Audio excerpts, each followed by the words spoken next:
En esta unidad vamos a desarrollar el estudio de la segunda parte de lo que es el atributo de la personalidad llamado capacidad, y vamos a enfocarnos en las personas incapaces de ejercicio. A modo de introducción, vamos a decir que el nuevo Código Civil y Comercial de la Nación resistematiza y amplía el régimen de capacidad con importantes modificaciones sobre el existente, sobre el Código de Vélez.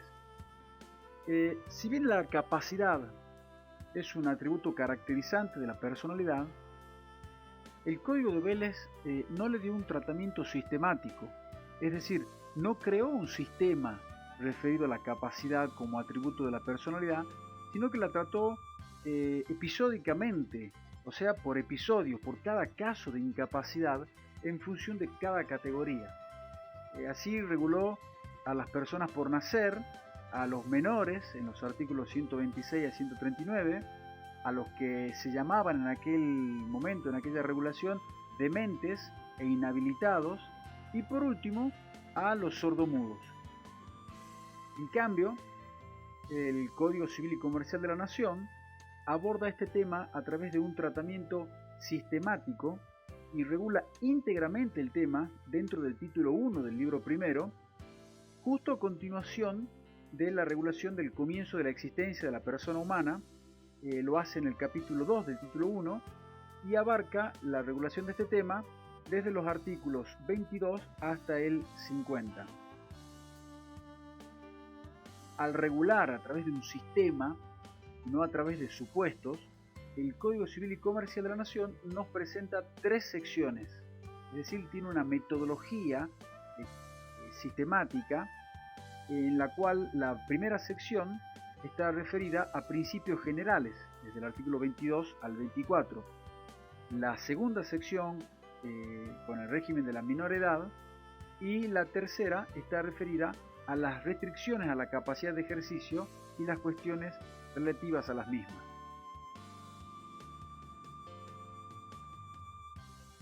Además del método,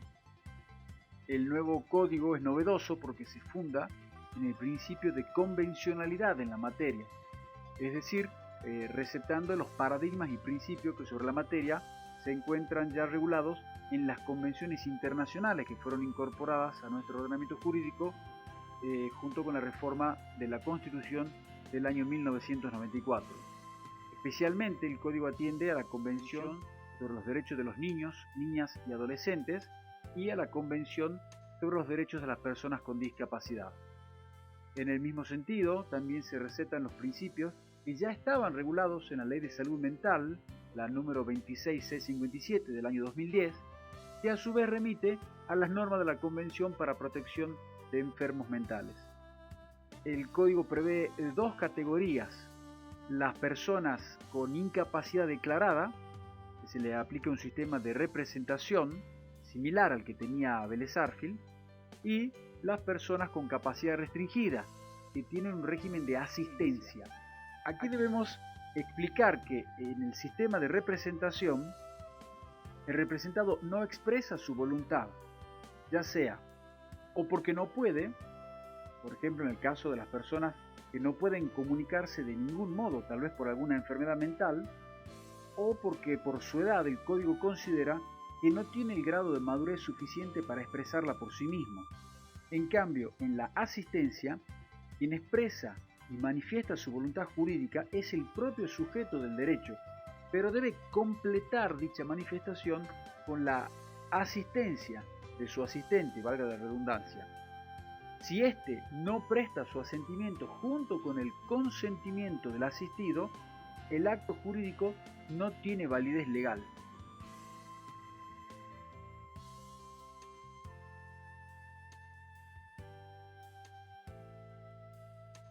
El artículo 24 del Código declara que son incapaces de ejercicio, ya no más incapaz de hecho como hacía el Código de Vélez, las personas por nacer, la persona que no cuenta con edad y grado de madurez suficiente, y la persona declarada incapaz por sentencia judicial con los alcances que dicha sentencia determine. Ya no existe en el Código Civil y Comercial de la Nación la interdicción o la prohibición del sordomudo, porque esta ha quedado subsumida dentro de las restricciones a la capacidad de ejercicio. La persona entonces para el código, desde el punto de vista de la capacidad de ejercicio, puede sistematizarse de la siguiente manera. La persona es capaz, y su regulación está en el artículo 23 del Código Civil y Comercial de la Nación, o esa persona tiene una capacidad restringida, y esa restricción con los casos y los supuestos y los alcances están en el artículo 32, o también hay una incapacidad, que es un supuesto de excepción, que está regulado en el artículo 32 en la parte final, o el artículo 42 del Código nos habla del inhabilitado, categoría que ha quedado exclusivamente para el pródigo, que es aquella persona que dilapida sus bienes. Se han eliminado de esta categoría de inhabilitados a los ebrios y toxicómanos y a quienes tenían una condición mental disminuida que no llegaba a ser en el Código de Vélez una demencia como enfermedad mental típica, caso que ha quedado subsumido en el artículo 32 con las personas de capacidad restringida. Vemos que en los artículos 31 a 50 se hace una larga y extensa regulación de lo que son las restricciones a la capacidad de ejercicio, que es un campo amplio que comprende supuestos, como dijimos, que antes estaban regulados por la inhabilitación judicial, que ahora quedó solamente para los pródigos. En el sistema del Código Civil y Comercial de la Nación desaparece ya la categoría de los incapaces absolutos y relativos de ejercicio. Esta era una dicotomía que existía que impedía a los incapaces absolutos la realización de cualquier acto de la vida civil, y a los incapaces relativos, si bien su estatus general era el de incapacidad, se les permitía realizar determinados actos de acuerdo a las excepciones que estuvieran contempladas en el Código. Pero del sistema surge que solo están privados totalmente de su capacidad de ejercicio las personas por nacer, por razones obvias, y los supuestos excepcionales que regula el último párrafo del artículo 32. En los demás casos, la regla es la incapacidad, pero la propia ley o el juez pueden otorgar facultamientos conforme al paradigma de la capacidad progresiva. En el régimen o el microsistema de restricciones de la capacidad en cuanto a la menor edad, se aplican tres principios rectores. Primero, el de capacidad progresiva. Este principio, si bien alguna parte de la doctrina dice que es una innovación del código, en realidad ya existía en la legislación de Vélez, pero tal vez no con el sentido, el alcance y la presencia más marcada que hay en el Código Civil y Comercial de la Nación reformado. El otro principio rector del código es el del interés superior del niño. Este principio proviene de la Convención de los Derechos de las Niñas, Niños y Adolescentes.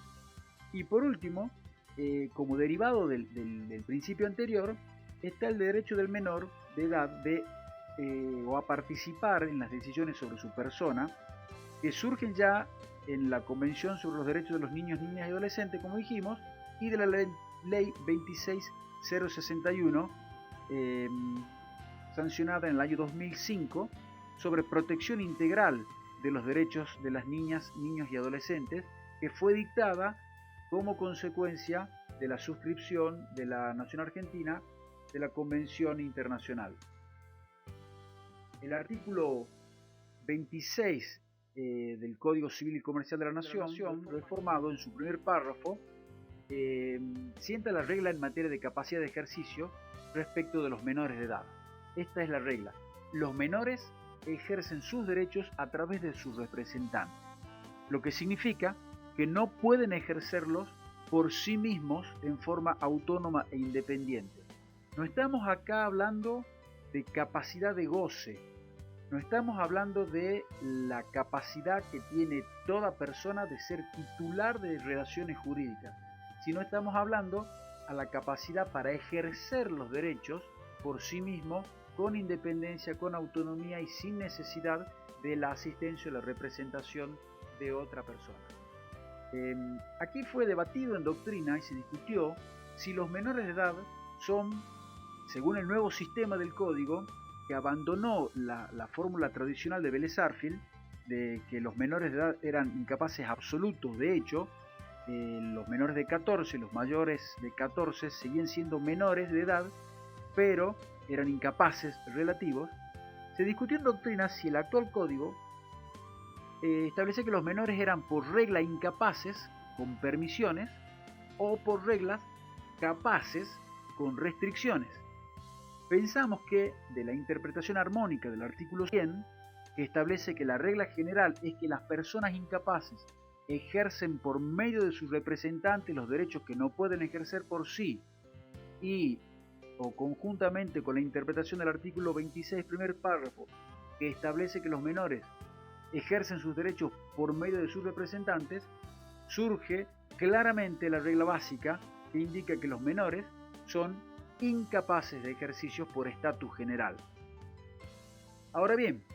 el segundo párrafo del artículo 26 sostiene que la persona que cuenta con edad y grado de madurez suficiente puede ejercer por sí los actos que le son permitidos por el ordenamiento jurídico. Esta es la regulación legal de lo que sería el principio o el paradigma de la capacidad progresiva. Es decir, si bien el menor de edad es un incapaz de ejercicio, esa incapacidad no es absoluta porque puede realizar aquellos actos que el código le permita de acuerdo a la edad y al grado de madurez que tenga, porque la edad es un parámetro objetivo, pero el grado de madurez le va a permitir en algunos casos al operador, al juez, determinar si hay conciencia, si hay criterio, si hay un nivel de entendimiento en el menor de edad que le permita comprender los alcances del acto jurídico que está realizando. No obstante, acá hay que aclarar algo que es fundamental, que no siempre está bien discriminado, bien detallado y bien resaltado en la literatura. El principio de capacidad progresiva atiende a la aptitud de los menores para ejercer progresivamente y de acuerdo a la permisión del código actos jurídicos que tengan que ver con su persona, con sus derechos personalísimos, actos jurídicos que en principio serán extrapatrimoniales. Para la capacidad jurídica de ejercicio respecto de actos jurídicos patrimoniales, la regla es que estos no pueden ser otorgados hasta la mayor edad que se adquiere a los 18 años, en función o en virtud del principio de seguridad jurídica. Y el código nada dice sobre el estatus de la persona por nacer. El código se limita a señalar que la persona por nacer es incapaz de ejercicio, lo cual está regulado en el artículo 24, inciso primero, y señala complementariamente con esto que sus representantes son sus padres,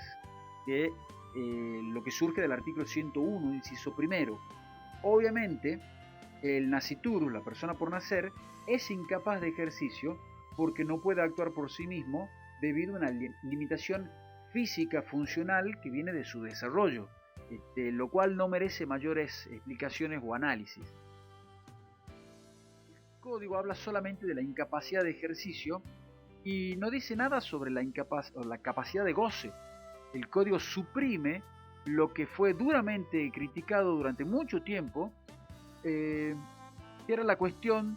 referida en el Código de Vélez, en el artículo 64, a que solo podían adquirir bienes por donación o herencia. Artículo que pareciera limitar la capacidad de goce o capacidad de derecho en aquel tiempo a esas dos vías de adquisición de derechos limitación que no era tal porque la doctrina y la jurisprudencia habían entendido que eran maneras de referirse a modo enunciativo a las posibilidades de adquirir derechos de parte o por parte de las personas por nacer. Pero volviendo al régimen de los menores, notamos que este es más amplio, es más abierto y más flexible en el nuevo código por la incorporación de normas que receptan el paradigma y la capacidad progresiva, pero no solo para actos jurídicos de contenido patrimonial, como dijimos, que tienen una limitación, sino para actos vinculados a los derechos personalísimos del menor. La edad en la cual el menor adquiere la mayoría de edad y por lo tanto deja de tener esta restricción de la capacidad, se mantiene a los 18 años como límite,